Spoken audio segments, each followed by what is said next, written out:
How are my rapids today? Yeah, quite good.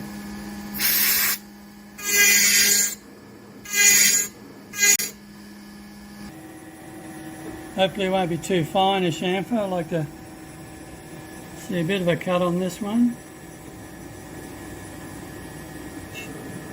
And now I have to do some adjustments.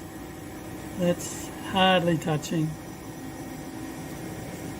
Now I'll back to Fusion 360 and sort that out. But that's the idea. This is why you do trial